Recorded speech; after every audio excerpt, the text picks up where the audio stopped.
సత్యవతి రాథోడ్ గారిని నేను సూటిగా 4 ప్రశ్నలు అడుగుతున్నా. మొదటిది, మీరు గుండ్రాదిమ్మడుగులో మీరు వ్యవసాయం చేస్తూ ఉన్నారా?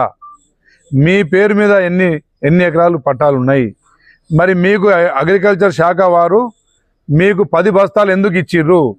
మీరు వారిని రిక్వెస్ట్ చేస్తే ఇచ్చిన తర్వాత మళ్ళీ ప్రజల ముందు లైన్లో నిలబడ్డట్టు 10 బస్తాలు తీసుకున్న తర్వాత కూడా లైన్లో నిలబడ్డట్టు మీకు ఒకటే బస్తా ఇచ్చినట్టు మీరు అబద్ధం చెప్పడం మీ స్థాయికి ఇది భావ్యమేనా?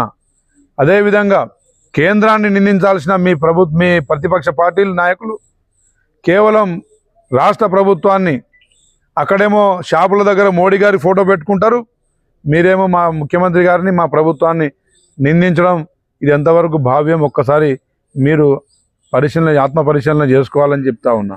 అదేవిధంగా రైతుల పక్షాన నిలబడి కేంద్ర ప్రభుత్వాన్ని అఖిలపక్షంగా మీరు ప్రశ్నించే దాంట్లో ఎక్కడన్నా మీ పార్టీ ఎక్కడన్నా నాయకులు ఎక్కడన్నా మరి రైతుల పక్షాన ప్రశ్నించినట్టు ఎక్కడన్నా ఉన్నాయా?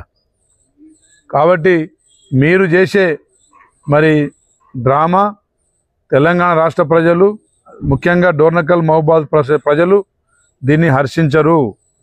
మీరు 10 బస్తాలు యూరియా బస్తాలు తీసుకొని 2 గంటలు నిలబడితే ఒకటే ఇచ్చారని చెప్పి స్టేట్మెంట్ ఇవ్వడం, ఇది మహానటి సావిత్రి గారి తర్వాత సత్యవతి రాథోడ్ గారే అని చెప్పేసి డోర్నకల్ ప్రజలు అనుకునే విధంగా మీ స్థాయి తగ్గే విధంగా భవిష్యత్తులో ఇలాంటివి చేయొద్దని చెప్పేసి మిమ్మల్ని రిక్వెస్ట్ చేస్తున్నా.